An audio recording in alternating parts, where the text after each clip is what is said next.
ಮತ್ತೊಮ್ಮೆ ಎಲ್ಲರಿಗೂ ಕೂಡ ಸ್ವಾಗತ. ನಮ್ಮ ಯೋಗ ಆರೋಗ್ಯ ಜೀವನ ಶೈಲಿಯ ಬಗ್ಗೆ ಇಲ್ಲಿವರೆಗೆ ನಮ್ಮ ದೀರ್ಘಾಯುಷ್ ಟಿ ವಿ ಮಾಹಿತಿ ಒದಗಿಸ್ತಾ ಬರ್ತಾ ಇದೆ. ಇವತ್ತು ಒಂದು ವಿಶೇಷವಾಗಿ SGFI ಯೋಗಾಸನ ಕ್ರೀಡಾಕೂಟ 2025-26 ಇಲ್ಲಿ ಯಾವ ರೀತಿಯಾದಂತಹ ಒಂದು ಬದಲಾದಂತಹ ಸನ್ನಿವೇಶದಲ್ಲಿ ಯಾವ್ಯಾವ ಆಸನಗಳನ್ನು ಮಾಡಬೇಕು ಅಂತಕ್ಕಂಥ ಪರಿಪೂರ್ಣವಾದಂತಹ ಪಠ್ಯದೊಂದಿಗೆ ನಿಮಗೆ ಮಾಹಿತಿಯನ್ನು ಒದಗಿಸ್ತಾ ಇದ್ದೇನೆ. ಇದನ್ನು ಸಿದ್ಧಪಡಿಸಿದಂತಹ ಪ್ರಸ್ತುತಿ ವಿನಯ್ ಹೆಗಡೆ ಸರ್, TPEL ಹೊಸನಗರ, ಇವರಿಗೆ ನಾನು ಅಭಿನಂದನೆ ಸಲ್ಲಿಸ್ತಾ, ಯಾಕಂದರೆ ಇಂಗ್ಲೀಷ್ನಲ್ಲಿರ್ತಕ್ಕಂಥದ್ದನ್ನು ಕನ್ನಡಿಗೆ ಅವರು ತರ್ಜುಮೆ ಮಾಡಿ ನಮ್ಮೆಲ್ಲ ಶಿಕ್ಷಕರಿಗೆ ಸಹಾಯಕಾರಿ ಆಗಲಿ ಅನ್ನುವಂಥದ್ದನ್ನು ಅವರು ಸಿದ್ಧಪಡಿಸಿದ್ದಾರೆ. ಅವರಿಗೆ ಅಭಿನಂದನೆ ಸಲ್ಲಿಸ್ತಾ ಈ ಒಂದು ವಿಡಿಯೋವನ್ನು ಪ್ರಾರಂಭ ಮಾಡ್ತಾ ಇದ್ದೇನೆ. ಈಗ ಒಂದು ಮೊದಲನೇ ವಿಡಿಯೋದಲ್ಲಿ ನಾನು ನಿಮಗೆ ಮಾಹಿತಿಯನ್ನು ಹೇಳ್ತಾ ಇದ್ದೆ. ಬಾಲಕ ಮತ್ತು ಬಾಲಕಿಯರಿಗೆ 2 ವಿಭಾಗಗಳಲ್ಲಿ ಇದು ಸಂಘಟನೆ ಆಗಬೇಕಾಗಿರ್ತದೆ ಅಂತಕ್ಕಂಥದ್ದನ್ನು ಇಲ್ಲಿ ನಾವು ಅಂಡರ್ 14 ಮತ್ತು ಅಂಡರ್ 17 ಮೊದಲಿನಂತೆ ಪ್ರಾಥಮಿಕ ಹಾಗೂ ಪ್ರೌಢ ಅಂತ ಇಲ್ಲಿ ಬಳಸೋದಿಲ್ಲ. ಏಜ್ ಗ್ರೂಪ್ನಲ್ಲಿ ಆ ಮಗು 14 ವರ್ಷ ಒಳಗಿನ ವಯೋಮಾನದ ಮತ್ತು 17 ವರ್ಷದ ಒಳಗಿನ ವಯೋಮಾನದ ಒಂದು ಆಟಗಳಲ್ಲಿ ಯೋಗಾಸನದಲ್ಲಿ ಕೂಡ ಭಾಗವಹಿಸಬೇಕಾಗ್ತದೆ. ಈ ಒಂದು ಸ್ಪರ್ಧೆಯು 4 ವಿಭಾಗಗಳಲ್ಲಿ ಆಯೋಜನೆ ಆಗ್ತಾ ಇದೆ. ಸಾಂಪ್ರದಾಯಿಕ ಯೋಗಾಸನ ಸಿಂಗಲ್ಲು, ಕಲಾತ್ಮಕ ಯೋಗಾಸನ ಸಿಂಗಲ್ಲು, ಕಲಾತ್ಮಕ ಯೋಗಾಸನ ಫೇರ್ ಇಬ್ಬರು ಜೊತೆ, ಲಯಬದ್ಧ ಅಥವಾ ರಿದಮಿಕ್ ಯೋಗಾಸನ ಇವು ಫೇರ್ ಇಬ್ಬರು ಅಥ್ಲೀಟ್ಸ್ಗಳು ಭಾಗವಹಿಸಬೇಕಾಗ್ತದೆ. ಈ ಸ್ಪರ್ಧಿಗಳ ಆಯ್ಕೆ ಈ ಕೆಳಗಿನಂತೆ ನಾವು ಮಾಡಬೇಕಾಗ್ತದೆ, ಅದನ್ನು ಗಮನಿಸಬೇಕು. ಆಲ್ರೆಡಿ ನಾನು ಅಲ್ಲಿ ಇನ್ನೊಂದು ವಿಡಿಯೋದಲ್ಲಿ ಹೇಳಿದ್ದೆ. ಒಂದು ಸಾಂಪ್ರದಾಯಿಕ ಯೋಗ ಸಿಂಗಲ್ನಲ್ಲಿ ಒಬ್ಬರನ್ನ ನಾವು ಆಯ್ಕೆ ಮಾಡಬೇಕು, ಬಾಯ್ಸ್ ಆ್ಯಂಡ್ ಗರ್ಲ್ಸ್ನ. ಇನ್ನು ಕಲಾತ್ಮಕ ಯೋಗ ಸಿಂಗಲ್ನಲ್ಲಿ ಬಾಯ್ಸ್ ಆ್ಯಂಡ್ ಗರ್ಲ್ಸ್ ಒಬ್ಬರು ಇರ್ತಾರೆ. ಇನ್ನು ಕಲಾತ್ಮಕ ಯೋಗದ ಒಂದು ಗುಂಪು ಅಂದರೆ ಇಬ್ಬರದು ಗುಂಪು ಮೀನ್ಸ್ ಇಲ್ಲಿ ಇಬ್ಬರು ಅಥ್ಲೀಟ್ಸ್ ಮಾತ್ರ, ಫೇರ್ ಜೊತೆಗಾರರಲ್ಲಿ ಒಂದು ಫೇರ್ ಬಾಯ್ಸ್ ಇಬ್ಬರು, ಗರ್ಲ್ಸ್ ಇಬ್ಬರು. ಹಾಗೆಯೇ ತಾಳಬದ್ಧ ರಿದಮಿಕ್ನಲ್ಲಿ ಕೂಡ ಒಂದು ಫೇರ್ ಜೋಡಿಯಲ್ಲಿ ಇಬ್ಬರು, ಒಂದು ಬಾಯ್ಸ್ ಫೇರ್, ಒಂದು ಗರ್ಲ್ಸ್ ಫೇರ್. ಹೀಗೆ ಒಟ್ಟು ಒಂದು ತಾಲೂಕಿನಿಂದ ಜಿಲ್ಲಾಂತಕ್ಕೆ ಭಾಗವಹಿಸುವವರ ಸಂಖ್ಯೆ ಬಾಲಕರು 6 ಜನ, ಬಾಲಕಿಯರು 6 ಜನ. ಒಂದು ಜಿಲ್ಲೆಯಿಂದ ವಿಭಾಗ ಮಟ್ಟಕ್ಕೆ ಭಾಗವಹಿಸುವವರ ಸಂಖ್ಯೆ 6 ಜನ, ಇಲ್ಲಿ ಕೂಡ 6 ಜನ. ರಾಜ್ಯ ಮಟ್ಟಕ್ಕೆ ವಿಭಾಗ ಮಟ್ಟದಿಂದ ಒಟ್ಟಾರೆಯಾಗಿ 6 ಜನ. ಇದೇ ರೀತಿಯಲ್ಲಿ ನಾವು ಅಪ್ ಟು ನ್ಯಾಷನಲ್ ಲೆವೆಲ್ಗೆ ಹೋಗೋವರೆಗೆ ಇದನ್ನು ರೂಲ್ಸನ್ನು ನಾವು ಫಾಲೋಅಪ್ ಮಾಡಬೇಕಾಗ್ತದೆ. ಈಗ ಒಬ್ಬ ಯೋಗಾಸನ ಸ್ಪರ್ಧೆಯು ಗರಿಷ್ಠ 3 ವಿಭಾಗಗಳಲ್ಲಿ ಭಾಗವಹಿಸ್ಬೋದು ಅಂತಕ್ಕಂಥದ್ದನ್ನು ಕೂಡ ಹೇಳಿದ್ದೆ. ಇಲ್ಲಿ ಅದೇ ಮಾಹಿತಿ ಇದೆ. ಸ್ಪರ್ಧೆಯು ಈ ಕೆಳಗಿನ ಸುತ್ತುಗಳಂತೆ ನಡೆಯಬೇಕಾಗ್ತದೆ. ಇಲ್ಲಿ ಕ್ವಾರ್ಟರ್ ಫೈನಲ್ಲು, ಸೆಮಿಫೈನಲ್ಲು ಮತ್ತು ಫೈನಲ್ಲು ಯಾವುದಿದೆ ಯಾವುದು ಇಲ್ಲ, ಯಾವ್ಯಾವ ರೌಂಡ್ನಲ್ಲಿ ಅಂತ ಮಾಹಿತಿ ಸ್ವಲ್ಪ ಬೇಗ ತಿಳ್ಕೊಂಬಿಡೋಣ. ಸಾಂಪ್ರದಾಯಿಕ ಯೋಗ ಅದರಲ್ಲಿ ಕ್ವಾರ್ಟರ್ ಫೈನಲ್ ರೌಂಡ್ ಇದೆ ಮತ್ತು ಸೆಮಿಫೈನಲ್ ರೌಂಡ್ ಇದೆ, ಫೈನಲ್ ರೌಂಡ್ ಇದೆ.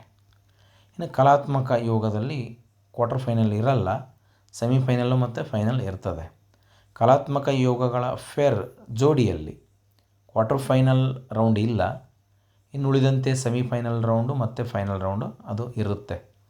ಇನ್ನು ತಾಳಬದ್ಧ ಯೋಗಗಳ ಫೇರ್ ಜೋಡಿಯಲ್ಲಿ ಕ್ವಾರ್ಟರ್ ಫೈನಲ್ ರೌಂಡ್ ಇಲ್ಲ, ಸೆಮಿಫೈನಲ್ ರೌಂಡ್ ಇದೆ ಮತ್ತು ಫೈನಲ್ ರೌಂಡ್ ಕೂಡ ಇದೆ. ಈ ಪ್ರಕಾರದಲ್ಲಿ ನಾವು ಅತಿ ಹೆಚ್ಚು ಸಂಖ್ಯೆಯಲ್ಲಿರ್ತಕ್ಕಂಥ ಯೋಗ ಅಥ್ಲೀಟ್ಸ್ ಸ್ಪರ್ಧಾಳುಗಳು ಭಾಗವಹಿಸಿದಾಗ ಇದನ್ನು ಫಾಲೋಅಪ್ ಮಾಡಿ ರೌಂಡ್ಸ್ಗಳನ್ನು ಫಾಲೋಅಪ್ ಮಾಡಿಕೊಂಡು ಅಲ್ಲಿ ಅತಿ ಹೆಚ್ಚು ಬೆಂಡಿಂಗ್ ಇರ್ತಕ್ಕಂಥ ಆಟಗಾರರನ್ನು ಈ ಮೇಲ್ಕಂಡಂತೆ ಒಟ್ಟಾರೆಯಾಗಿ ಫಲಿತಾಂಶವನ್ನು ನಾವು 6 ಜನರ ಆಯ್ಕೆ ಮಾಡಬೇಕಾಗ್ತದೆ. ಅದು ಅಂಕಗಳ ಆಧಾರದ ಮೇಲೆ ಎಲ್ಲ ಜಡ್ಜಸ್ಗಳು ಕೂಡ ಕೂತ್ಕೊಂಡು ಆ ರೌಂಡ್ಗಳಲ್ಲಿ ಆ ಆಸನದ ಬೆಂಡಿಂಗು, ಅವನ ಹೋಲ್ಡಿಂಗು, ಬ್ಯಾಲೆನ್ಸಿಂಗು, ಸ್ಮೈಲಿಂಗು, ಯಾವ ರೀತಿ ಅವನು ಆಸನದ ಅಭ್ಯಾಸದಲ್ಲಿ ಇದ್ದಾನೆ ಅಂತಕ್ಕಂಥದ್ದನ್ನು ಗಮನಿಸಬೇಕಾಗ್ತದೆ. ಇನ್ನು ಮುಂದಿನ ಹಂತದಲ್ಲಿ ನಾವು ಈ ಸಾಂಪ್ರದಾಯಿಕವಾಗಿ ಏನೇನನ್ನು ಮಾಡಬೇಕಾಗ್ತದೆ ಅನ್ನತಕ್ಕಂಥದ್ದನ್ನು ಕೂಡ ಇಲ್ಲಿ ತಿಳ್ಕೊಬೇಕು. ನೋಡಿ, ಇಲ್ಲಿ ಮಾಹಿತಿ ಒದಗಿಸ್ತಾ ಇದ್ದೇವೆ. ಪ್ರತಿಯೊಂದು ತಾಲೂಕಿನಿಂದ ಸಾಂಪ್ರದಾಯಿಕ ಯೋಗಪಟು, ಕಲಾತ್ಮಕ ಯೋಗಪಟು 1, ಕಲಾತ್ಮಕ ಯೋಗಾಸನ ವಿಭಾಗದಲ್ಲಿ 2 ಯೋಗಪಟುಗಳು, ತಾಳಬದ್ಧ ಯೋಗಾಸನದಲ್ಲಿ ಇಬ್ಬರು ಅಂದರೆ ಫೇರ್ ಜೋಡಿ ಇದೆ, ಇಷ್ಟು ಮಂದಿ ಭಾಗವಹಿಸಬೇಕಾಗ್ತದೆ. ಈ ರೀತಿಯಾಗಿ ಬಾಲಕರ ಮತ್ತು ಬಾಲಕರ ವಿಭಾಗದಲ್ಲಿ ಜಿಲ್ಲಾ ಹಂತಕ್ಕೆ ಕೂಡ ಸೇಮ್ ನಾವು ಆಯ್ಕೆ ಮಾಡಿ ಕಳಿಸ್ತೇವೆ. ಇನ್ನು ಇಲ್ಲಿ ಕ್ವಾರ್ಟರ್ ಫೈನಲ್ ಕಡ್ಡಾಯ ಆಸನಗಳು ಅಂಡರ್ 14 ಕ್ವಾರ್ಟರ್ ಫೈನಲ್ ನಿಯಮ ಏನು ಹೇಳುತ್ತೆ, ಈ ಸಾಂಪ್ರದಾಯಿಕ ಯೋಗಾಸನದ ಸ್ಪರ್ಧೆಯ ಪಠ್ಯಕ್ರಮವನ್ನು ಬೇಗ ನೋಡಿಬಿಡೋಣ. ಟ್ರೆಡಿಷ್ನಲ್ ಯೋಗಾಸನ ಈವೆಂಟ್ಸ್ನಲ್ಲಿ ಮೇಲ್ ಆ್ಯಂಡ್ ಫಿಮೇಲ್ ಬಾಲಕ ಮತ್ತು ಬಾಲಕಿಯರಿಗೆ ಕ್ವಾರ್ಟರ್ ಫೈನಲ್ ರೌಂಡು, ಇವು ಕಂಪಲ್ಸರಿ ಆಸನಗಳು. ಇವುಗಳನ್ನು ಎಲ್ಲರೂ ಮಾಡಬೇಕು. ಆವಾಗ ಮೊದಲೇನಿತ್ತು, ಎ ಬಿ ಸಿ ಗುಂಪಿನಲ್ಲಿ ಅಷ್ಟು ಆಸನಗಳಲ್ಲಿ ಒಂದು ಆಯ್ಕೆ ಮಾಡಿಕೊಂಡು ಅದನ್ನೆಲ್ಲರೂ ಕೂಡ ಮಾಡಿ ಇನ್ನೆರಡು ಆಪ್ಷನಲ್ ಮಾಡಿ 5 ಮಾಡ್ತಾಯಿದ್ರು. ಈಗ ಹಾಗಲ್ಲ. ಇವುಗಳನ್ನು ಭಾಗವಹಿಸ್ತಕ್ಕಂತಹ ಪ್ರತಿಯೊಬ್ಬರೂ ಕೂಡ ಈ ಆಸನಗಳ ಪ್ರದರ್ಶನ ಮಾಡಬೇಕು. ಇದನ್ನು ನಾವು ಪರಿಗಣನೆಗೆ ತೆಗೆದುಕೊಂಡು ಜಡ್ಜಸ್ಸು ಅಂಕಗಳನ್ನು ಹಾಕಬೇಕು. ಇಲ್ಲಿ ನೋಡಿ, ಒಂದನೇದು ಕಡ್ಡಾಯ ಆಸನಗಳಲ್ಲಿ ಈ ಟ್ರೆಡಿಷ್ನಲ್ನಲ್ಲಿ ಉತ್ಥಾನಾಸನ ಇದೆ. ಈ ಉತ್ಥಾನಾಸನ 2 ಅಂದರೆ ಪಾದ ಹಸ್ತಾಸನದ ಸ್ಥಿತಿಯಲ್ಲಿ ಏನೋ ಇದು ಬರ್ತಾ ಇದೆ. ಈ ಉತ್ಥಾನಾಸನದಲ್ಲಿ ಸಂಪೂರ್ಣವಾಗಿ ಮೂಗು ಮೊಂಡೆಕ್ಕಿಂತ ಕೆಳಭಾಗದಲ್ಲಿ ಟಚ್ ಆಗಿದೆ. ಈ ರೀತಿ ಫೈನಲ್ ಪೊಸಿಷನನ್ನು ಅವರು ತಲುಪಿದಾಗ, ಸಂಪೂರ್ಣ ಬಾಡಿ ಬೆಂಡಿಂಗ್ನಲ್ಲಿದ್ದಾಗ ಅಂಕಗಳು ಹೆಚ್ಚು ಸಿಗುತ್ತೆ. ಇದನ್ನು ನಾವು ಗಮನಿಸಿಕೊಂಡು ಯಾರ್ದು ಚೆನ್ನಾಗಿ ಬೆಂಡಿಂಗ್ ಇದೆ ಅದನ್ನು ನಾವು ಪರಿಗಣನೆಗೆ ತೆಗೆದುಕೊಂಡು under 14 quarter final round traditional ಯೋಗಾಸನದ ಈವೆಂಟ್ಸ್ನಲ್ಲಿ ಇದು ಕಂಪಲ್ಸರಿ ಆಸನಗಳು ಚಾರ್ಟು. ಒಂದನೇದು ಉತ್ಥಾನಾಸನ ಆಸನ 2, ಇನ್ನು 2ನೇ ಆಸನ ಉಷ್ಟ್ರಾಸನ. ಈ ಪ್ರಕಾರದಲ್ಲಿ ಬಾಡಿ ಬ್ಯಾಕ್ ಬೆಂಡಿಂಗ್ನಲ್ಲಿ ಪೂರ್ಣ ಬೆಂಡ್ ಆಗಬೇಕು, ಹೋಲ್ಡಿಂಗ್ನಲ್ಲಿರಬೇಕು. ಅಲ್ಲೇನು ನಾವು ಟೈಮಿಂಗ್ ಫಿಕ್ಸ್ ಮಾಡಿದ್ದಾರೆ, ಈ ಒಂದು ಪ್ರತಿಯೊಂದು ಆಸನಕ್ಕೆ ಅವರು ಆ ಸಮಯದಲ್ಲಿ ಅಷ್ಟು ಸೆಕೆಂಡ್ಗಳ ಕಾಲ ಮಿನಿಮಮ್ಮು ಅವನು ಆ ಒಂದು ಕಂಪಲ್ಸರಿ ಆಸನಗಳಾಗಿದ್ದರೆ ಅಲ್ಲಿ ಒಟ್ಟಾರೆ ಈ ಕೆಳಗಡೆ ಆಪ್ಷನಲ್ ಆಸನ, ಕಂಪಲ್ಸರಿ ಆಸನಕ್ಕೆ ಮಾಹಿತಿ ಇದೆ, ಅಲ್ಲಿ ಗಮನಿಸ್ತಾ ಹೋಗೋಣ. ಹೋಲ್ಡಿಂಗ್ ಆಫ್ ದಿ ಕಂಪಲ್ಸರಿ ಆಸನ is 60 second. Holding time of the optional ಆಸನ 15 ಸೆಕೆಂಡ್. ಈ ಮೇಲ್ಕಂಡಂತೆ ನಾವು ನೋಡಿದಾಗ ಅವನಿಗೆ ಅಂಕಗಳು ಪೂರ್ಣ ಸಿಗಬೇಕಂದ್ರೆ ನಿಗದಿತ ಅವಧಿನಲ್ಲಿ ಮಾಡಿ ತೋರಿಸಬೇಕು. ಒಂದು ಪಕ್ಷ ಒನ್ ಟೈಮಿಗೆ ಅವನು ಬಿಟ್ಟು ಮತ್ತೆ ಮಾಡಿದ ಅಂದರೆ ಅಂಕ ಕಟ್ಟಾಗುತ್ತೆ. ಅದನ್ನು ನಾವು ಗಮನಿಸಬೇಕು. ಒಂದನೇದು ಉತ್ಥಾನಾಸನ, 2ನೇದು ಉಷ್ಟ್ರಾಸನ, 3ನೇದು ವಕ್ರಾಸನ, 4 ವೃಕ್ಷಾಸನ, ಇನ್ನು 5ನೇದು ಉತ್ಥಾನಪಾದಾಸನ. ಈ 5 ಆಸನವನ್ನು ಅಂಡರ್ 14 ವಯೋಮಾನದ ಒಳಗಿರ್ತಕ್ಕಂಥ ಕ್ವಾರ್ಟರ್ ಫೈನಲ್ನಲ್ಲಿ ಟ್ರೆಡಿಷ್ನಲ್ ಯೋಗಾಸನ ವಿಭಾಗದ ಕಂಪಲ್ಸರಿ ಆಸನದ ಚಾರ್ಟ್, ಇದನ್ನು ಫಾಲೋಅಪ್ ಮಾಡಬೇಕು. ಇಲ್ಲಿ ಬರ್ತಕ್ಕಂಥ ರೂಲ್ಸ್ಗಳನ್ನು ನಾವೆಲ್ಲ ಓದ್ಕೊಳ್ಬೇಕು. Athletes has to be perform 5 compulsory asanas and 2 optional yogasana in the first round. There are each 2 chart of the 5 different categories, that is the forward bending, backward bending, twisting and hand balance and leg balance. ನಾನು ಈ ಮೊದಲು ಕೂಡ ಹೇಳಿದ್ದೆ, ಇಲ್ಲಿ ಅದೇ ಮಾಹಿತಿ.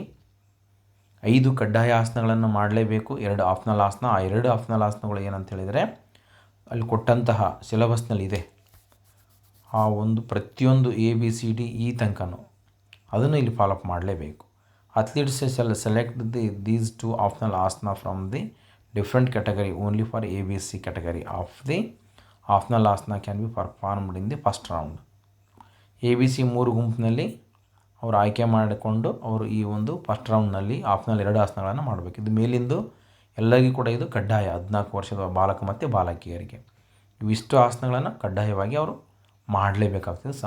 ಸಾಂಪ್ರದಾಯಿಕ ಯೋಗಾಸನ ಇದರಲ್ಲಿ. ಇಲ್ಲಿ ಟೈಮಿಂಗ್ ಬಂದುಬಿಟ್ಟು ಹೋಲ್ಡಿಂಗ್ ಆಫ್ ಟೈಮ್ ಕಂಪಲ್ಸರಿ ಆಸನ ಮೇಲಿನ 1 ನಿಮಿಷ ನಿಲ್ಲಲೇಬೇಕು.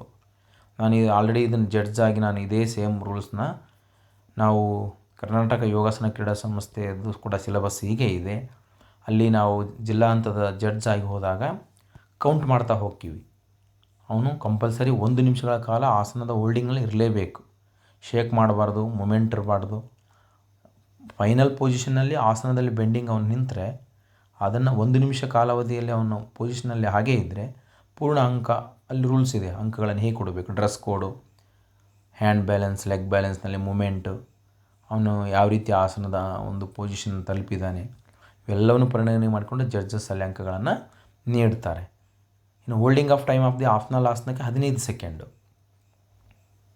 ಈ ರೀತಿ ಅವರೆಲ್ಲ ಕೂಡ 15 ಸೆಕೆಂಡಷ್ಟು ಆಪ್ಷನಲ್ ಆಸನದಲ್ಲಿ ಮಿನಿಮಮ್ 15 ಸೆಕೆಂಡು ಬ್ಯಾಲೆನ್ಸ್ ಹೋಲ್ಡಿಂಗ್ ತೋರಿಸಲೇಬೇಕಾಗ್ತದೆ. Always start and end of the performance will be namaskar mudra. ಕಡ್ಡಾಯವಾಗಿ ಬಂದು ನಿಂತ್ಕೊಳ್ಳೋದು, ನಮಸ್ಕಾರ ಮಾಡಿ ನಿಲ್ಲಬೇಕು, ಎಂಡಿಂಗ್ನಲ್ಲಿ ಕೂಡ ನಮಸ್ಕಾರ ಮಾಡಿ ಹೋಗಬೇಕು ಅಂತ ಇಲ್ಲಿ ರೂಲ್ಸ್ ಇದೆ. ಅದನ್ನು ನಾವು ಕೂಡ ಗಮನಿಸ್ತಾ ಹೋಗೋಣ. ಇನ್ನು ಅಂಡರ್ 14 ಸೆಮಿಫೈನಲ್ ರೌಂಡ್ನಲ್ಲಿ ಕಡ್ಡಾಯ ಆಸನಗಳು ಮತ್ತು ನಿಯಮಗಳನ್ನು ಇಲ್ಲಿ ಗಮನಿಸ್ತಾ ಹೋಗೋಣ. ಟ್ರೆಡಿಷ್ನಲ್ ಯೋಗಾಸನದ 14 ವರ್ಷ ವಯೋಮಾನದ ನಾವು ಮೊದಲು ಮಾಡಿದ್ದು ಇದರಲ್ಲಿ ಕ್ವಾರ್ಟರ್ ಫೈನಲ್ ರೌಂಡು. ಇಲ್ಲಿ ಮುಂದೆ ಈಗಿರ್ತಕ್ಕಂಥದ್ದು ಈಗ ಮುಂದಿನ ಈ ಒಂದು ಎರಡನೇ ಸೆಮಿಫೈನಲ್ ರೌಂಡ್ನಲ್ಲಿ ನಾವು ಆಸನಗಳನ್ನು ಗಮನಿಸಬೇಕು. ಒಂದನೇದು ಹಲಾಸನ ಇದೆ, ಪೂರ್ಣ ಭುಜಂಗಾಸನ ಇದೆ, ಪರಿವೃತ್ತ ಜಾನು ಶೀರ್ಷಾಸನ ಇದೆ, ಗರುಡಾಸನ ಇದೆ, ಇನ್ನು ಶಲಭಾಸನ ಇದೆ. ಇವುಗಳನ್ನು ಸಂಪೂರ್ಣವಾಗಿ ಚಾರ್ಟ್ನಲ್ಲಿ ತೋರಿಸಲಾಗಿದೆ. ಮಕ್ಕಳು ಇದನ್ನು ಪರಿಪೂರ್ಣ ಅಭ್ಯಾಸ ಮಾಡಿದರೆ ಅದ್ಭುತ ಬೆಂಡಿಂಗನ್ನು ಅವ್ರು ಮಾಡ್ತಾರೆ. ಇಲ್ಲಿ ಕಂಪಲ್ಸರಿ ಈ ಒಂದು ಹಂತದಲ್ಲಿ ಸೆಮಿಫೈನಲ್ ರೌಂಡನ್ನು ಕಂಡಕ್ಟ್ ಮಾಡಿಕೊಂಡು ಇದನ್ನು ನಾವು ಗಮನಿಸಬೇಕು. ಇಲ್ಲಿ ಕೂಡ same rules. Athletes has to be perform 5 compulsory yogasana and 2 optional asana in the second round. ಇಲ್ಲಿ ಕೂಡ forward bending, backward bending, side twisting, leg and hand ಬ್ಯಾಲೆನ್ಸನ್ನು ಕಾಪಾಡಬೇಕು. ಇಲ್ಲಿ ಸಮಯ ಬಂದುಬಿಟ್ಟು ಕಂಪಲ್ಸರಿ ಆಸನಕ್ಕೆ ಇಲ್ಲಿ ಸಮಯ ಕಡಿಮೆ ರೆಡ್ಯೂಸ್ ಆಗ್ತಾಯಿದೆ, 15 ಸೆಕೆಂಡು. ಇಲ್ಲಿ ಸೆಮಿಫೈನಲ್ ರೌಂಡ್ಗೆ 45 ಸೆಕೆಂಡು ಕಂಪಲ್ಸರಿ ಆಸನದಲ್ಲಿರಬೇಕು, 15 ಸೆಕೆಂಡು ಆಪ್ಷನಲ್ ಆಸನದಲ್ಲಿ ಅವನು ಹೋಲ್ಡಿಂಗ್ನಲ್ಲಿರಬೇಕು. ಇಲ್ಲಿ ಕೂಡ ಹಾಗೆ ಸ್ಟಾರ್ಟಿಂಗ್ ಮತ್ತು ಎಂಡಿಂಗು ನಮಸ್ಕಾರ ಮಾಡ್ಕೊಂಬಂದು ನಿಲ್ಲಬೇಕು, ನಮಸ್ಕಾರ ಮಾಡಿ ನಮಸ್ಕಾರ ಮುದ್ರೆಯಲ್ಲಿ ವಾಪಸ್ ಹೋಗಬೇಕಾಗ್ತದೆ. ಇನ್ನು 14 ವರ್ಷ ವಯೋಮಾನದ ಫೈನಲ್ ಹಂತದ ಕಡ್ಡಾಯ ಆಸನಗಳ ಪಟ್ಟಿಯನ್ನು ನಾವು ನೋಡೋಣ. ಇದು ಭಾಳ ಟ್ವಿಸ್ಟ್ ಇರುತ್ತೆ ಫೈನಲಿಗೆ ಬಂದಂಗಿಲ್ಲ. ಅಂದರೆ ಸ್ಪರ್ಧೆ ಏರ್ಪಟ್ಟಾಗ ನಾವು ಸಂಪೂರ್ಣವಾಗಿ ಒಬ್ಬ ವ್ಯಕ್ತಿಯನ್ನು ನೇರವಾಗಿ ಆಯ್ಕೆ ಮಾಡಲಿಕ್ಕೆ ಆಗಲ್ಲ. ಪ್ರತಿಯೊಬ್ಬರಿಗೂ ಕೂಡ ಅವಕಾಶವನ್ನು ಕೊಡೋದ್ರ ಮೂಲಕ ಈ ಪ್ರಕಾರದಲ್ಲಿ ನಾವು ಅವ್ರನ್ನ ಆಸನಗಳ ಆಧಾರದ ಮೇಲೆ ಆಯ್ಕೆ ಮಾಡಬೇಕಾಗ್ತದೆ. ಇನ್ನು ಫೈನಲ್ ಹಂತದ ಕಡ್ಡಾಯ ಆಸನಗಳ ಪಟ್ಟಿಯನ್ನು ನಾವು ಗಮನಿಸೋದಾದರೆ ಮೊದಲನೆಯದು ಏಕಪಾದ ಸ್ಕಂಧಾಸನ.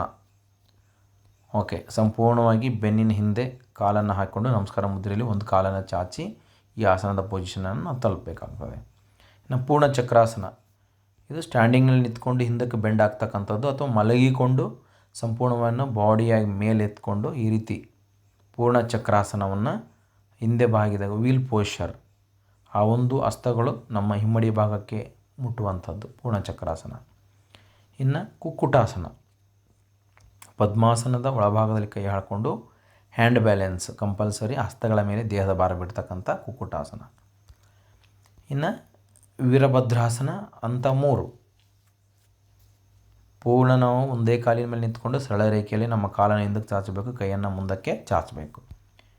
ಈ 4 ಏನಿದಾವು ಇವುಗಳು ಸಂಪೂರ್ಣವಾಗಿ ಫೈನಲ್ ರೌಂಡ್ನಲ್ಲಿ ನಾವುಗಳು ಮಕ್ಕಳಿಗೆ ಹೇಳಿಕೊಡ್ಬೇಕಾದಂತಹ ಒಂದು ಆಸನಗಳು.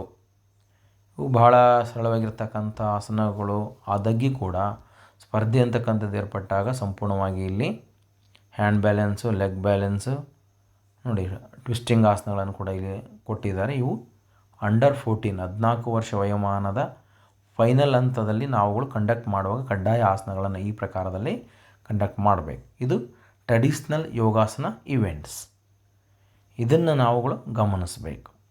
ಇಲ್ಲೇನಪ್ಪ ಕೆಲವೊಂದಿಷ್ಟು ರೂಲ್ಸ್ ಅಂತ ಹೇಳಿದರೆ, ಇಲ್ಲಿ ಟೈಮಿಂಗ್ ಮತ್ತೆ 15 ಸೆಕೆಂಡ್ ರೆಡ್ಯೂಸ್ ಆಗುತ್ತೆ. ಸೇಮ್ ಅಥ್ಲೀಟ್ಸ್ ಹ್ಯಾಸ್ ಫೈನಲ್ ರೌಂಡ್ನಲ್ಲಿ athletes has performed 4 compulsory yogasana and 3 optional yogasana is final round. ಇಲ್ಲಿ 4 ಆಪ್ಷನಲ್ಲು, 4 ಕಡ್ಡಾಯ, 3 ಐಚ್ಛಿಕ. ಕಡ್ಡಾಯ ಕಂಪಲ್ಸರಿ 4, ಆಪ್ಷನಲ್ 3, ಒಟ್ಟು 7 ಆಸನಗಳನ್ನು ಈ ಒಂದು ಫೈನಲ್ ಹಂತದಲ್ಲಿ ಅವರು ಪ್ರದರ್ಶಿಸಬೇಕು. ಈ 3 ಆಪ್ಷನಲ್ ಆಸನಗಳು ಏನಪ್ಪ ಅಂತ ಹೇಳಿದರೆ ರೂಲ್ಸ್ ಏನಿದೆ, there are 2 charts of the different categories, that is the forward bending, backward bending, twisting and hand balance and leg balance. ಇವುಗಳ ಆಧಾರದ ಮೇಲೇ 3 ಐಚ್ಛಿಕ ಆಸನಗಳನ್ನು ಅವರು ಆಯ್ಕೆ ಮಾಡಿಕೊಂಡು ಪ್ರದರ್ಶನ ಮಾಡಬೇಕು. ಈ ಸಮಯ ಬಂದುಬಿಟ್ಟು ಫೈನಲ್ ರೌಂಡ್ನಲ್ಲಿ ಕಂಪಲ್ಸರಿ ಕಡ್ಡಾಯ ಆಸನಕ್ಕೆ 30 ಸೆಕೆಂಡು ಇರಲೇಬೇಕು. ಇನ್ನು ಆಪ್ಷನಲ್ ಆಸನದಲ್ಲಿ 15 ಸೆಕೆಂಡ್ ಮಿನಿಮಮ್ ಅವನು ತೋರಿಸ್ಬೇಕು. ಇಲ್ಲಿ ಕೂಡ ಸ್ಟಾರ್ಟಿಂಗ್ ಆ್ಯಂಡ್ ಎಂಡಿಂಗ್ ಬರುವಾಗ ನಮಸ್ಕಾರ ಮಾಡ್ತಾ ಶಿಸ್ತುಬದ್ಧವಾಗಿ ನಿಂತು ಎಲ್ಲ ನಿರ್ಣಾಯಕರಿಗೆ, ಜಡ್ಜಸ್ಗಳಿಗೆ ಭಾಳ ನಗುಮುಖದಲ್ಲಿ ನಮಸ್ಕರಿಸ್ತಾ ಒಳ್ಳೆ ರೀತಿಯಲ್ಲಿ ಅವನ ಪೊಸಿಷನನ್ನು ತೋರಿಸ್ಬೇಕಾಗ್ತದೆ. ಇಲ್ಲಿ ನಾವು ಕೆಲವೊಂದು ಮಾಹಿತಿ ಒದಗಿಸ್ತಾ ಇದ್ದೆ. ಇಲ್ಲಿ ಯಾವ ರೀತಿಯಲ್ಲಿ ಈ ಒಂದು ಐಚ್ಛಿಕ ಆಸನಗಳನ್ನು 5 ವಿಭಾಗಗಳಲ್ಲಿ ನಾವು ಹೆಂಗೆ ಆಯ್ಕೆ ಮಾಡ್ಕೊಳ್ಬೇಕು ಅನ್ನೋದನ್ನು ಸ್ವಲ್ಪ ನಾನು ಮಾಹಿತಿ ಒದಗಿಸ್ತೀನಿ. ಅವು ಯಾವ 5 ವಿಭಾಗಪ್ಪ ಅಂತೇಳಿದ್ರೆ, ನಾವು ಆಯ್ಕೆ ಮಾಡ್ಕೊಳ್ಳುವಾಗ ಕಡ್ಡಾಯ ಅಲ್ಲಿ ಕೊಟ್ಟಿರ್ತಾರೆ ಚಿತ್ರಣವನ್ನು. ಆಪ್ಷನಲ್ ಅಂದರೆ ಯೋಗಪಟುವಿನ ಆಯ್ಕೆಯಾದಂತಹ ಐಚ್ಛಿಕ ಆಸನ. ಒಂದನೇದು ಫಾರ್ವರ್ಡ್ ಬೆಂಡಿಂಗ್ ಯೋಗಾಸನ. ಮುಂದೆ ಬದಿ ಬಾಗ್ತಕ್ಕಂಥ ಅಂದರೆ ಫಾರ್ವರ್ಡ್ ಬೆಂಡಿಂಗ್ ಮುಂದೆ ಬದಿ ಬಾಗಿ ಮಾಡುವಂಥ ಆಸನಗಳನ್ನು ಇಲ್ಲಿ ಕಡ್ಡಾಯವಾಗಿ ಆಪ್ನಲ್ ಆಸನದಲ್ಲಿ, ಐಚ್ಛಿಕ ಆಸನದಲ್ಲಿ ಅದು ಈ ವಿಭಾಗಗಳನ್ನು ಒಳಗೊಂಡಿರ್ತದೆ, ಅದನ್ನು ನಾವು ಗಮನಿಸಬೇಕು. ಇನ್ನು ಬ್ಯಾಕ್ವರ್ಡ್ ವೈಂಡ್ ಯೋಗಾಸನ, ಬ್ಯಾಕ್ವರ್ಡ್ ಬೆಂಡಿಂಗ್ ಆಸನ, ಬ್ಯಾಕ್ವರ್ಡ್ ಬೆಂಡಿಂಗ್ ಫ್ಲೋರ್. ಇಲ್ಲಿ ಕಂಪಲ್ಸರಿ ಹಿಂದಕ್ಕೆ ಬಾಗಿ ಮಾಡ್ತಕ್ಕಂಥ ಆಸನಗಳನ್ನು ಅಲ್ಲಿ ನಾವು ಐಚ್ಛಿಕ ಆಸನಗಳ ವಿಭಾಗದಲ್ಲಿ ನೋಡಬೇಕಾಗ್ತದೆ. ಇನ್ನು ಲೆಗ್ ಬ್ಯಾಲೆನ್ಸ್, ಕಾಲಿನ ಮೇಲೆ ಭಾರ ಬಿಟ್ಟು ಮಾಡ್ತಕ್ಕಂತಹ ಆಸನಗಳು, ಲೆಗ್ ಪರ್ಫಾರ್ಮ್ಡ್ ಬೆಂಡ್. ಇನ್ನು ಹ್ಯಾಂಡ್ ಬ್ಯಾಲೆನ್ಸ್, ಕೈಗಳ ಮೇಲೆ ಭಾರ ಬಿಟ್ಟು ಮಾಡ್ತಕ್ಕಂಥ ಆಸನಗಳು ಇಲ್ಲಿ ನೀವು ನೋಡ್ಬೋದು. ಕುಕ್ಕುಟಾಸನ ಇದು ಹ್ಯಾಂಡ್ ಬ್ಯಾಲೆನ್ಸ್ ಆಸನ, ವೀರಭದ್ರಾಸನ ಇದು ಲೆಗ್ ಬ್ಯಾಲೆನ್ಸ್ ಆಸನ. ಹೀಗೆ ನಾವುಗಳು ಸಂಪೂರ್ಣವಾಗಿ ಇದನ್ನು ಫಾಲೋಅಪ್ ಮಾಡಿದಾಗ ಇಷ್ಟು ಐಚ್ಛಿಕ ಆಸನಗಳು ನಾವು ಪರ್ಫಾರ್ಮ್ ಮಾಡುವಾಗ ಇರಲೇಬೇಕು. ಅಂದರೆ ಅದಕ್ಕೊಂದು ಆಯ್ಕೆ ಇದೆ. ಈ ಆಪ್ನಲ್ ಆಸನಗಳನ್ನು ನಾವು ಮಾಡ್ಕೊಳ್ಳುವಾಗ ಫಾರ್ವರ್ಡ್ ಬೆಂಡಿಂಗ್ ಫಸ್ಟ್, ಈ ಫಾರ್ವರ್ಡ್ ಬೆಂಡಿಂಗ್ ಆಸನಗಳು ಯಾವುವು ಅನ್ನೋದನ್ನು ಕೊಟ್ಟಿರ್ತಾರೆ. ಇವುಗಳಲ್ಲೇ ಅವರು ಚಾಯ್ಸ್ ಮಾಡಿಕೊಂಡು ಫಾರ್ವರ್ಡ್ ಬೆಂಡಿಂಗ್ ಆಸನಗಳನ್ನು ಮಾಡಬೇಕು. ಇಲ್ಲಿ ನೋಡಿ ಎಷ್ಟು ಭಾಳ ಇದೆ ಫಾರ್ವರ್ಡ್ ಬೆಂಡಿಂಗ್ ಆಸನ. ಪಶ್ಚಿಮೋತ್ತಾಸನ ಇದೆ, ಕೂರ್ಮಾಸನ ಇದೆ, ಊರ್ಧ್ವಮುಖ ಪಶ್ಚಿಮೋತ್ತಾಸನ ಇದೆ. ಹೀಗೆ ಅನೇಕ ರೀತಿಯಾದಂತಹ ಒಂದು ನಾವುಗಳು ಫಾರ್ವರ್ಡ್ ಬೆಂಡಿಂಗ್ ಮುಂಬದಿ ಮಾಡ್ತಕ್ಕಂಥ ಆಸನಗಳನ್ನು ಐಚ್ಛಿಕ ಆಸನಕ್ಕೆ ಇವಿಷ್ಟು ನಾವು ರೆಫರ್ ಮಾಡಿಕೊಂಡು ಆಯ್ಕೆಯನ್ನು ಮಾಡ್ತಾ ಹೋಗ್ಬೋದು. ಇದು ಫಾರ್ವರ್ಡ್ ಬೆಂಡಿಂಗ್ ಮುಂಬದಿ ಮಾಡ್ತಕ್ಕಂಥ ಆಸನಗಳು. ಇನ್ನು ಕೆಳಗಡೆ ಬ್ಯಾಕ್ ಬೆಂಡಿಂಗ್ ನೋಡಿ, ಹಿಂಬದಿಯಲ್ಲಿ ಮಾಡ್ತಕ್ಕಂಥ ಆಸನಗಳು ಬ್ಯಾಕ್ ಬೆಂಡಿಂಗ್. ಇವೆಲ್ಲವೂ ಕೂಡ ಆಸನ ಬ್ಯಾಕ್ ಬೆಂಡಿಂಗ್ ಇವೆ. ಅಲ್ಲಿ ರೂಲ್ಸ್ ಏನು ಹೇಳುತ್ತೆ, ಆಪ್ನಲ್ ಆಸನ ತೆಗೆದುಕೊಂಡಾಗ ABCDE ಇವಿಷ್ಟು ಕ್ಯಾಟಗರಿಲಿರ್ತಕ್ಕಂತಹ ಆಸನಗಳನ್ನು ಏನು ರೂಲ್ಸ್ ಇದೆ ಅಷ್ಟು ನಾವು ಕಂಪಲ್ಸರಿ ಡೆಮಾನ್ಸ್ಟ್ರೇಷನ್ ಮಾಡಬೇಕು. ಫೈನಲ್ ರೌಂಡ್ ಆದರೆ 4 ಕಂಪಲ್ಸರಿ ಇದೆ, 3 ಆಪ್ನಲ್ ಆಸನ ಇದೆ. ಆ 3 ಆಪ್ನಲ್ ಆಸನದಲ್ಲಿ ನಾವು ರೂಲ್ಸ್ ಏನು ಹೇಳುತ್ತೆ, compulsory hand balance, leg balance, ಅವು ಯಾವ ಪರ್ಫೆಕ್ಟ್ ಇರ್ತಾರೆ ಮಕ್ಕಳು ಅದನ್ನು ಮಾಡಲಿಕ್ಕೆ ನಾವು ಸೂಚನೆಯನ್ನು ಕೊಡಬೇಕು. ನೋಡಿ, ಬ್ಯಾಕ್ವರ್ಡ್ ಬೆಂಡಿಂಗ್ ಎಲ್ಲ ಆಸನಗಳು ಇವೆ. ಇನ್ನು ಬ್ಯಾಕ್ ಬೆಂಡ್ ಫ್ಲೋರ್ ಅಂದರೆ ಒಂದು ನಿರ್ದಿಷ್ಟ ಜಾಗದಲ್ಲಿ ಕುಳಿತು ನಾವು ನೋಡಿ, ಉಷ್ಟ್ರಾಸನ ಇದೆ, ಓಕೆ, ಲಘು ವಜ್ರಾಸನ ಇದೆ, ಪೂರ್ಣಚಕ್ರ ಬಂಧಾಸನ ಇದೆ, ಷಣ್ಮುಖಾಸನ ಇದೆ. ಇವುಗಳು ಬ್ಯಾಕ್ ಬೆಂಡ್ ಫ್ಲೋರ್ ಆಸನಗಳು, BBF ಅಂತ ಕರಿತೀವಿ. ಅದ್ಭುತವಾಗಿರ್ತಕ್ಕಂಥ ದೇಹದ ಹಿಂಬದಿ ಬಾಗ್ತಕ್ಕಂಥ ಆಸನಗಳ ಸ್ಥಿತಿ ಇಲ್ಲಿ ಇರುತ್ತದೆ. ಇನ್ನು optional yogasana chart, twisting body floor, TBF, twisting body floor. ಇಲ್ಲಿ ನಮ್ಮ ಒಂದು ಪರಿವೃತ್ತ ಪದ್ಮಾಸನ ಇದೆ, ಪರಿವೃತ್ತ ಜಾನ ಶೀರ್ಷಾಸನ ಇದೆ, ಅಮಿತ್ ವಿಕ್ರಮಾಸನ ಇದೆ, ಪ್ರವೃತ್ತ ರಾಮದೂತಾಸನ, ಪರಿವೃತ್ತ ಉಪವಿಷ್ಣ ಕೋನಾಸನ. ನೋಡಿ, ಬಾಡಿ ಸಂಪೂರ್ಣವಾಗಿ ಟ್ವಿಸ್ಟ್ ಆಗಿದೆ. ಹೀಗೆ ಇವೆಲ್ಲವೂ ಕೂಡ ಬಾಡಿ ಬ್ಯಾಲೆನ್ಸ್ ಫ್ಲೋರ್ನಲ್ಲಿ ಟ್ವಿಸ್ಟಿಂಗ್ ಮಾಡ್ತಕ್ಕಂತಹ ದೇಹವನ್ನು ಪೂರ ಬೆಂಡ್ ಮಾಡಿ ತೋರಿಸ್ತಕ್ಕಂತಹ ಆಸನಗಳು. ಇನ್ನು ಆಪ್ನಲ್ ಆಸನ chart TB2, twisting body of balance, TTB, ಬಾಡಿಯನ್ನು ಸಂಪೂರ್ಣವಾಗಿ ಟ್ವಿಸ್ಟ್ ಮಾಡಿ ಮಾಡ್ತಕ್ಕಂಥ ಆಸನಗಳು. ಈ ರೀತಿಯಲ್ಲಿ ಪರಿವೃತ್ತ ನವನಾಸನ, ಶೃಂಗಾಲಾಸನ, ಪರಿವೃತ್ತ ಉತ್ಥಾನಾಸನ, ಮರುಡಾಸನ ಮತ್ತು ಮಲಾಯಾಸನ. ಹೀಗೆ ಅನೇಕ ರೀತಿಯಾದಂತಹ ಒಂದು ಟ್ವಿಸ್ಟಿಂಗ್ ಬಾಡಿಯಲ್ಲಿರ್ತಕ್ಕಂಥ ಆಸನಗಳನ್ನು ಕೂಡ ನಾವು ಬಳಕೆ ಮಾಡಬೇಕು. ಇನ್ನು ಲೆಗ್ ಬ್ಯಾಲೆನ್ಸ್ ಆಸನ, ಕಾಲಿನ ಮೇಲೆ ಭಾರ ಬಿಟ್ಟು ಮಾಡುವಂತಹ ಆಸನಗಳು. ಇವೆಲ್ಲ ನೋಡಿ, ಇವೆಲ್ಲ ಚಾಪ್ಟ್ರಲ್ಲಿರ್ತಕ್ಕಂಥವು ಆರ್ಟಿಸ್ಟಿಕ್ ಮತ್ತು ರಿದಮಿಕ್ ಕೂಡ ಹೆಲ್ಪ್ ಆಗುತ್ತೆ. ಇದು ಟ್ರೆಡಿಷ್ನಲ್ ಅಂತ ಕೊಟ್ಟಾಗ ಮೇಲಿನ ಕಂಪಲ್ಸರಿ ಇರ್ತದೆ, ಇಲ್ಲಿ ಯಾವುದೇ ರೀತಿ ಕಂಪಲ್ಸರಿ ಇರೋದಿಲ್ಲ. ಈ ಪ್ರಕಾರದಲ್ಲಿ ಅವರು ಸೈಡ್ ಟ್ವಿಸ್ಟಿಂಗು, ಫಾರ್ವರ್ಡ್ ಬೆಂಡಿಂಗ್ನಲ್ಲಿ ಸಂಪೂರ್ಣ ಕ್ರಿಯೇಟ್ ಮಾಡಿ ಅವ್ರು ನೋಡಿಕೊಂಡು ಅಲ್ಲಿ ಅಭ್ಯಾಸವನ್ನು ಮಾಡಿಕೊಂಡ ನಂತರ ಪ್ರದರ್ಶಿಸಬೇಕು. ಇನ್ನು leg balance forward bending, leg balance forward bending ಅದು ಅನೇಕ ಜನ ಮಾಡಿದ್ದೀರಿ. ಸ್ಪರ್ಧೆ ಏರ್ಪಟ್ಟಾಗ ಅನಿವಾರ್ಯತೆ. ಹಾಗಾಗಿ ತಾವುಗಳು ಈ ವರ್ಷ ಹೊಸದಾದಂತಹ ಪದ್ಧತಿಗೆ ಅನುಗುಣವಾಗಿ ಮಕ್ಕಳಿಗೆ ಮಾಹಿತಿಯನ್ನು ಒದಗಿಸೋಣ. ಹ್ಯಾಂಡ್ ಬ್ಯಾಲೆನ್ಸ್, ಫಾರ್ವರ್ಡ್ ಬೆಂಡಿಂಗ್ ಇಲ್ಲಿ ಕೂಡ ನಾವುಗಳು ಗಮನಿಸ್ತಾ ಆ ಒಂದು ಮಕ್ಕಳಿಗೆ ಸಂಪೂರ್ಣ ಮಾಹಿತಿಯನ್ನು ಕೊಡ್ತಾ ಈ ಒಂದು ಆಸನಗಳ ಭಂಗಿಯನ್ನು ತೋರಿಸ್ತಾ ಹೋಗೋಣ. ಮಯೂರಾಸನ ಇದೆ.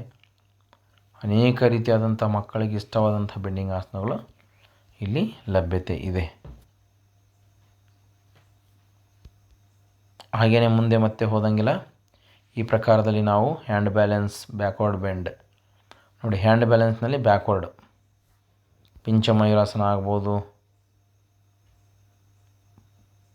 ಹಾಗೆಯೇ ಪದಂಕರುಷ್ಕ್ರಾಸನ, ಏಕಪಾದ ವಿಷ್ಣು ಶಿವಲಿಂಗ ಕರ್ಣಾಸನ,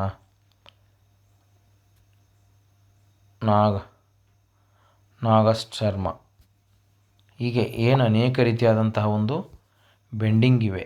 ಇವುಗಳನ್ನು ನಾವು ಹ್ಯಾಂಡ್ ಬ್ಯಾಲೆನ್ಸ್, ಬ್ಯಾಕ್ವರ್ಡ್ ಬೆಂಡಿಂಗ್ ಅಂತ ಕರಿತೀವಿ. ಇದಿಷ್ಟು ಆಪ್ಷನಲ್ ಆಸನಗಳನ್ನು ನಾವು ಆಯ್ಕೆ ಮಾಡಿಕೊಳ್ಳುವಂತಹ ವಿಧ. ಇದು ಅಂಡರ್ 14ನಲ್ಲಿ